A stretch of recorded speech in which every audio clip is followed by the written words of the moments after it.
From the legal side, we go to the professorial and the sociological. We have a professor from the University of Texas, professor, and I always miss the pronunciation of it, Regnerus or Regnerus or Regnerus? Regnerus. Professor, we understand that you are the founder of the New Family Structure Study, or the conductor of that, and that's given you quite a reputation. It has. So, Could you explain to us what, as you do your opening statement, for us novices, what a peer-reviewed study is, Right. why it has to meet certain academic standards, the Right. publication in journals and things. For a layman like me, until I got involved in this, I didn't know the difference between a civil beat study and Right. new. Yeah. Okay. I will make sure I Thank cover you. that. All right. You're Thank on. you for the invitation. My name is Mark Regnerus. I'm an associate professor of sociology at the University of Texas at Austin, and a senior fellow at the Austin Institute for the Study of Family and Culture. Like Lynn, I too am not representing those organizations, but rather speaking as a scholar of family and sexual behavior. I'm also author of a study, a peer-reviewed study, published last year in the journal Social Science Research. By blind peer review, we mean we send it out for review, and the editor decides to solicit reviews from people that, and doesn't tell us who is doing the review. And in some journals, not this particular journal, the reviewers don't know either. That would be called a double-blind review. With this particular journal, the reviewers were allowed to know my identity, but I was not informed of who they were.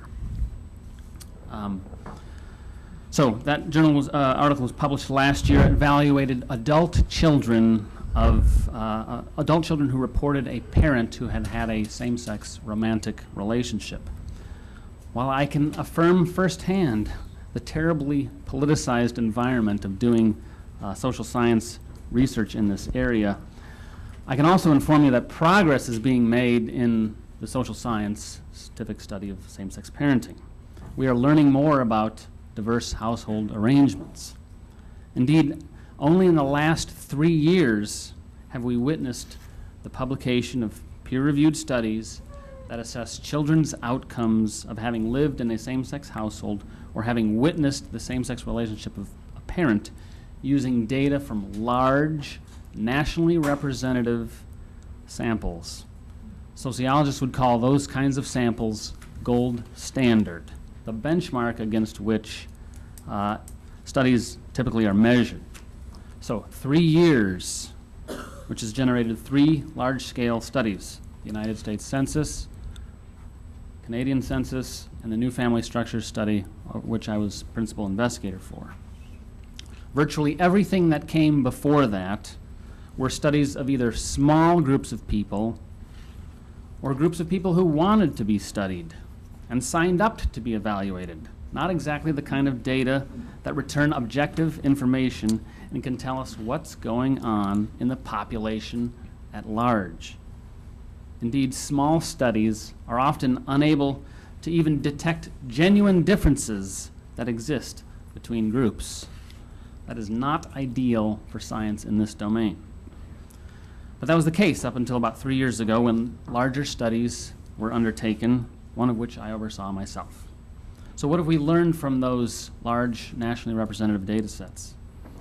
First, we learned from an analysis of the US Census that there was no difference in the likelihood of children from same-sex or opposite-sex couple households to have failed a grade in school. Was no difference, or so we thought. 3 professors of economics, however, reanalyzed that census data and found that children from same-sex homes were about 35% more likely to fail a grade when compared with children from intact, opposite-sex married homes. Children from same-sex homes fared about on par with children from single-parent homes. Why the difference in the first analysts and the 3 economists? It was largely due to the subjective decision of the first analyst, who did not include children who had moved residences in the past 5 years. We've learned, however, that same-sex couples with children exhibit greater residential and relational instability than do opposite-sex couples with children. Second, we learned from the study I oversaw in 2011 and 2012 that instability was not only an issue in the census, but it was also an issue in my population-based sample of Americans aged 18 to 39. Those young adults who reported having lived with their mother and her same-sex partner were more apt to have experienced a host of maladies as youth and then as young adults, when compared with the young adult children of still married mothers and fathers. How much more? 70% of those who had a mother, who lived with their mother and her same-sex partner for some point in time, 70% of them reported leaning on public assistance at some point while growing up, compared with 17% of kids from intact biological married families. 17 versus 70. 49% of the kids who had a mother and a mother's partner in their household said they were on public assistance today as adults, compared with 10% of those who grew up with an intact biological family. Basically 50% versus 10%. 27% of that first group reported being forced to have sex at some point in their life, compared with 8% of those from intact biological families. In other words, they were more vulnerable to sexual violence, the sources of which are unclear. Those who lived with their mother and her partner were also apt to report more modest academic achievement, far greater unemployment as an adult, 40% current unemployment, more brushes with the law, poorer physical health practices like smoking. They were also more apt to report a negative assessment of their childhood years and the family life while they were growing up. Now, we can certainly have a civil discussion about why these things are true, but the basic point is that they are true. There are differences, and only sizable studies of the population of same-sex households at large have been in a position to detect these differences. Small studies of non-random groups are not able to detect it. So, my study raised a ruckus, to put it mildly. Some critics complained loudly that I was comparing apples to oranges. That is, children who grew up in stably coupled married households versus kids who grew up in unstable households. This is true, but not because we did not make a valiant effort. In fact, we surveyed over 15,000 young Americans, 248 of whom reported a parental same-sex relationship. Only about a dozen of those 248 told us they lived with their mother and her partner together consecutively for at least 10 years. Such instability is not only the case in the United States, where we are known for our unstable relationships. It's also not a function of access to marriage either. It appears rather to be a matter of gender pairings. In other words, this is not about sexual orientation. This is about gender. A study of Norwegian and Swedish same-sex marriages notes that divorce risk is higher in same-sex marriages, and that, quote, risk of divorce for female partnerships is more than twice that for male unions. Moreover, early same-sex marriages, those occurring shortly after a change in same-sex marriage law, exhibited a similar risk of divorce as did more recent marriages, suggesting no notable variation in instability over time as a function of new law or pent-up demand among the most stable, long-standing relationships. The study authors estimated that in Sweden, 30% of female same-sex marriages are likely to end in divorce within 6 years of formation, compared with 20% for male same-sex marriages and 13% for heterosexual ones. 30, 20, 13. A Stanford demographer recently detected the same pattern in a study of nationally representative data on American relationships, presented at the 2012 annual meeting of the American Sociological Association. He found that female same-sex couples reported both higher relationship satisfaction and higher breakup rates. The highest stability rates appeared among heterosexual married couples. While female couples in his study were more apt to be raising children, the presence of those children did not appear to foster greater relationship stability among them. Third, the Canadian census. A study by Canadian economist Douglas Allen was published just last month in the journal Review of the Economics of the Household.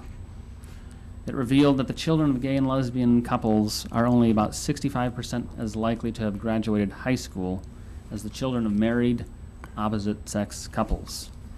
Unlike the American studies, this one evaluated census data from Canada, where same-sex couples have had access to all taxation and government benefits since 1997 and have had access to same-sex marriage since 2005. It is the most optimal test case that we have seen yet, where we can look at data from a country similar to ours, but one which has already moved forward with same-sex marriage.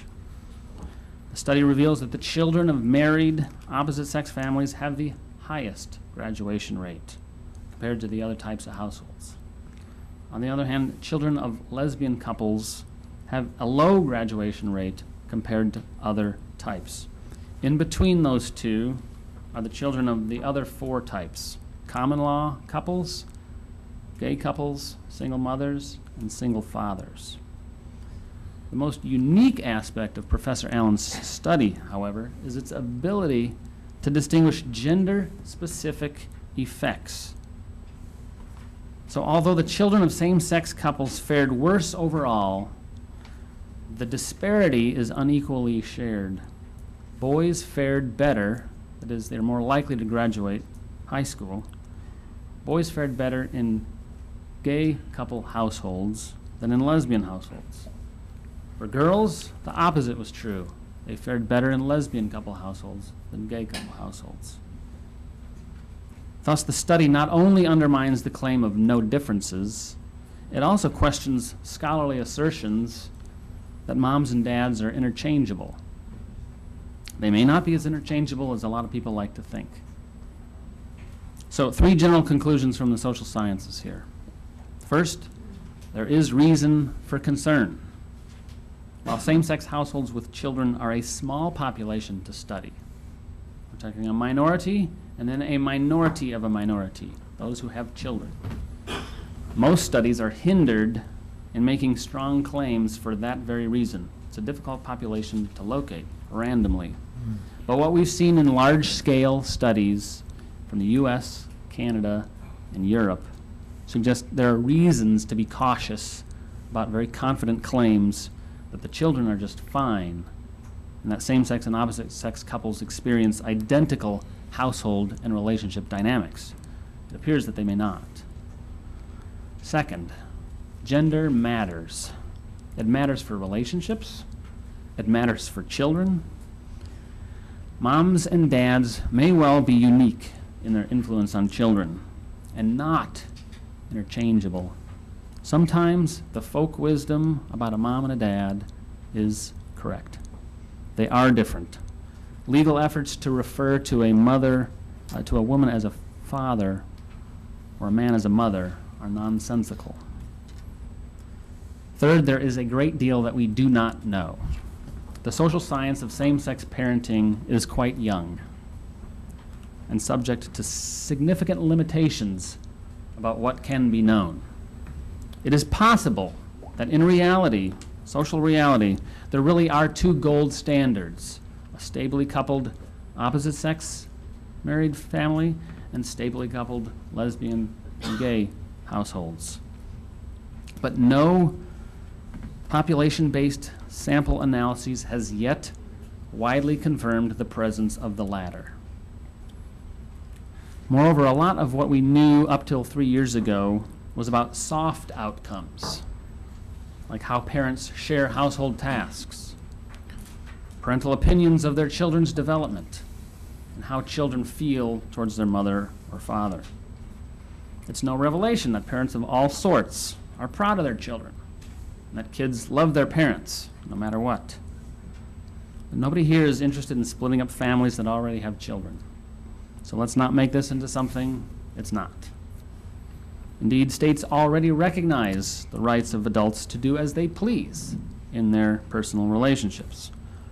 What is missing in the national conversation about same-sex marriage is the question of the good things to which children ought to be entitled. Should children ideally have a mom and a dad? I think very few of us would say that the presence of our own mothers or fathers, or their absence, did not matter, that it was irrelevant. They did matter.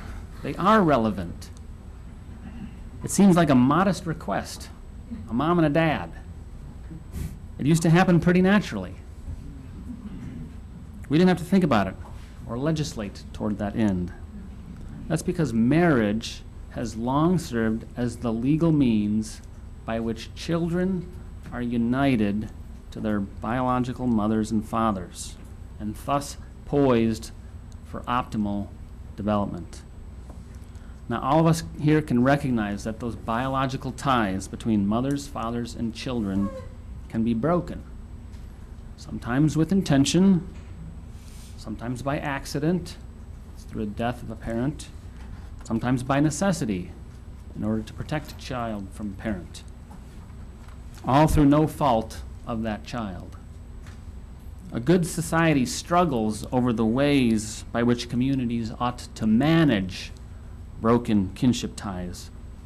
But a good society does not respond by blindly declaring that real biological bonds between mothers, fathers, and children are irrelevant, or that the consequences of broken bonds are imaginary.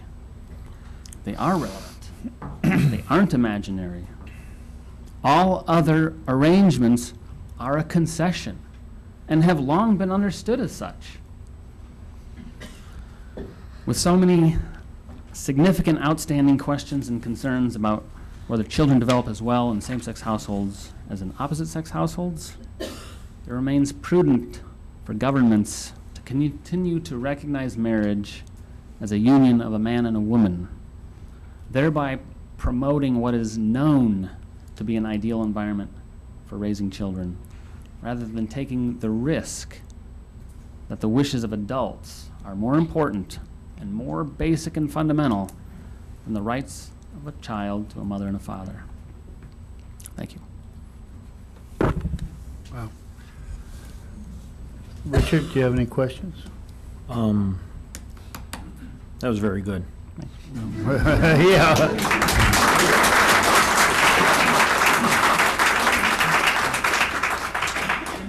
I have a question based on, your use of the word gender, right? You use the term opposite gender. In your expertise and what you know and understand, is gender arbitrary? Can I, because I feel like a woman inside today, can I wake up tomorrow morning and say I'm a woman today? Yeah, I'm not going to pursue that too far. I mean, my specialty is the study of sexual behavior, basically. And so the study that I conducted was a study that evaluated the romantic relationship behavior of kids' parents. So, well, when you use I feel when you use the term gender, what are you referring to? I'm referring to sex here, but when we talk about sexual behavior and also sex, it's really kind of confusing. So I usually typically use use gender when I mean the sex of. And you're referring to anatomical differences, male, not female, correct. Okay.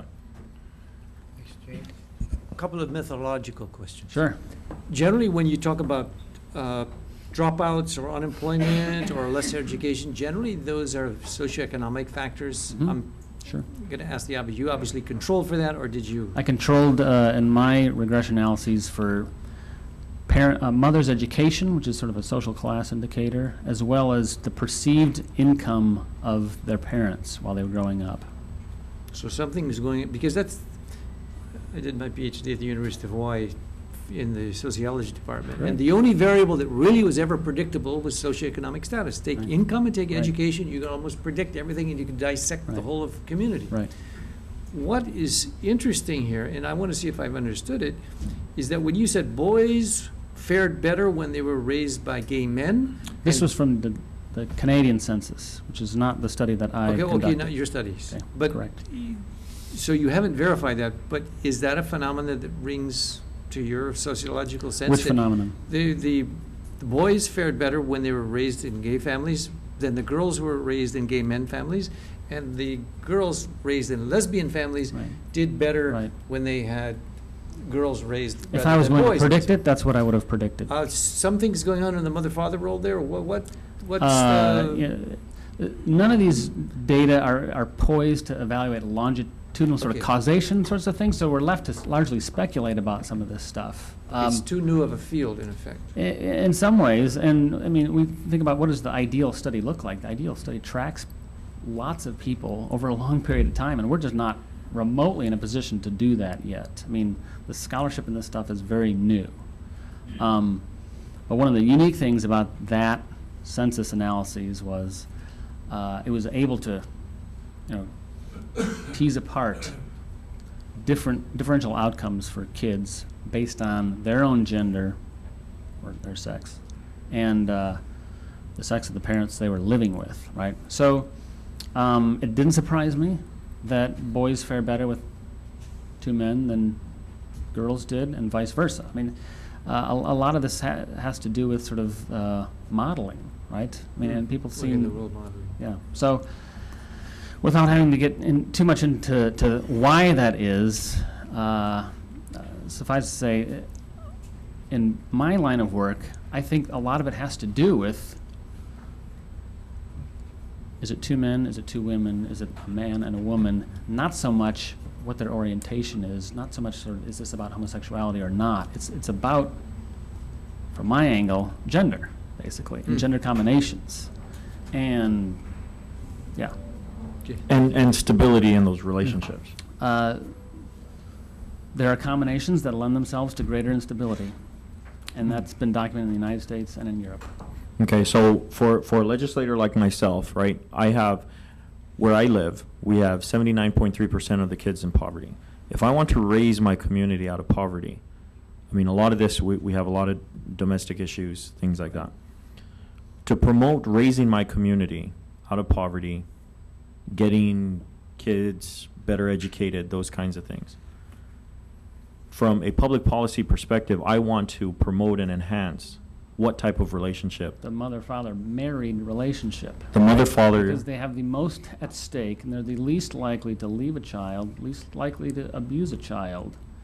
There were sociologists at the University of Wisconsin, Princeton, wrote a book back in 1994, and they said, if we were going to design a system from scratch, we probably wouldn't come up with a better design than the married mother and father relationship. With As the it biological evolved. children. Correct. Because once you reduce kinship, and all same-sex couples have reduced kinship because in some ways it is a step-parent arrangement with somebody, right? Reduced kinship lends itself to certain risks. That's just the data. Right. That's a reality. That is reality. Thank you for coming and Sure. traveling all this way. You are an unassuming, just the facts, ma'am, presentation. I don't want to speculate, which surprises me because the buildup I got from the media before you, I was expecting horns on the top of your head. I don't see them. But your study caused quite a stir. Right. I read, I got to tell you, I only read half of it. And Fell asleep. well, I didn't fall asleep, but as an adoptive father, Right. I noticed that the indicators for some of my adoptive children, that jumped out at me. They're a little higher risk because of the kinship issue you talk about. Right. And you're very matter-of-fact about that. First of all, thank you for your courage. In undergoing this in the academic world, have you been called a bigot, homophobe, and hater? I mean, You're- more days than not. As you're so matter-of-fact, and I don't want to talk about that, just the data.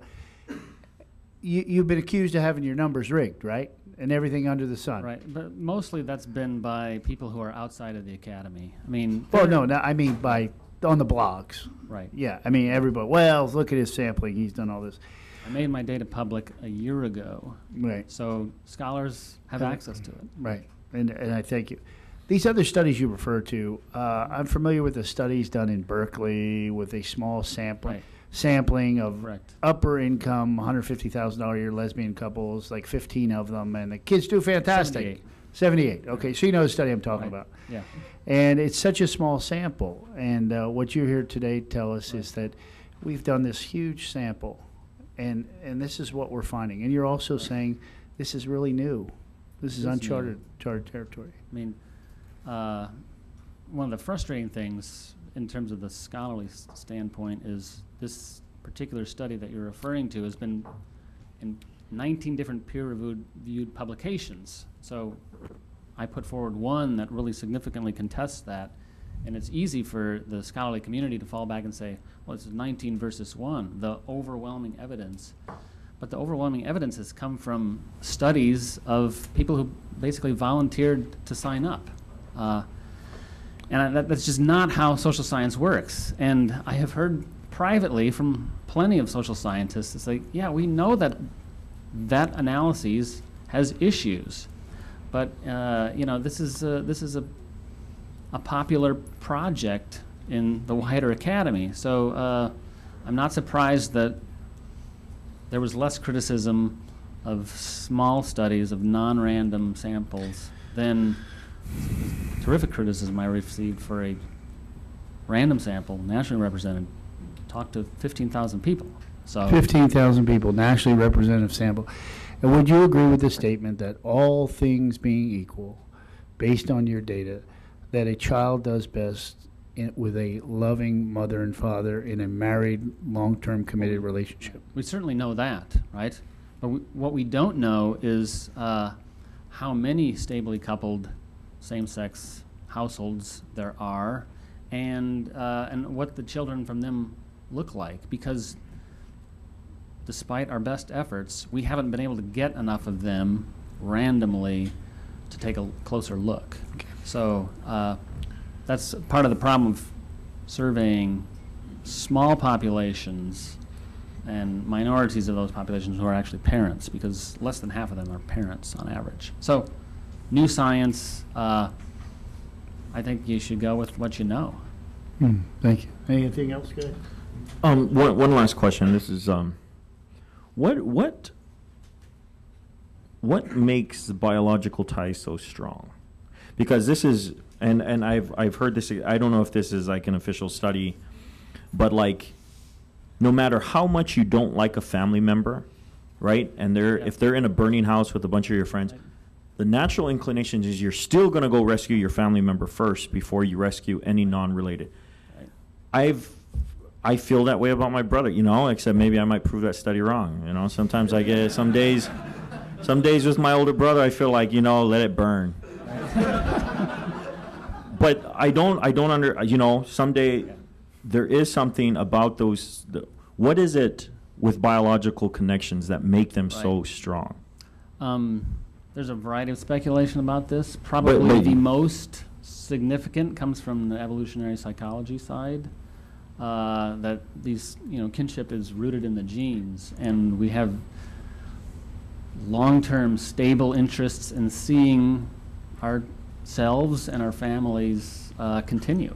So the literature in evolutionary psychology has always made sense to me from that angle, and sociologists tend not to look into that because we are operating with current data, and so it's a speculative decision. Yeah, why do you say it's speculation? Like, I mean, this is something that is so basic and fundamental to human existence, and yet you say we speculate on what causes it. We don't even understand. Because using social science data, we don't tend to like to go beyond what the data can say. And so when we talk about causation, I mean, we're very hesitant to speak to causation because causation is a complicated thing. You can't measure it. Yeah, it's very difficult to measure. In this case, you would want to track people at multiple waves over a long period of time to even gain confidence in talking about causation. So I'm telling you speculation from a different discipline, psychology, Okay. about sort of the really deep-rootedness of family ties and biological ties. Now, But that's, I mean, it's so interesting because you can know somebody right. that you didn't know. I mean, I've had this experience, and this is common in Pacific Islands, is you didn't know. I mean, I've been in rugby fights with people that I just wanted to pound the heck out. And then I found out they're you know, one of my grandmothers, you know, and then suddenly all that animosity just disappears. Yeah. Right, right. And suddenly we're like best buddies. I remember my little brother got knocked out by one of my cousins, and then when I wanted to beat him up, and then when I found out he's my cousin, they're like, "Oh, it's okay. Yeah, you want to punch him again?" But there's something very unique that we can't exactly put our finger on, that we can't understand. But if we run afoul of these things and start redefining something, we can destroy something that maybe can never be brought back, Right. is what I'm concerned with. Right. Understand. Thank you, Professor. Thank you so very much.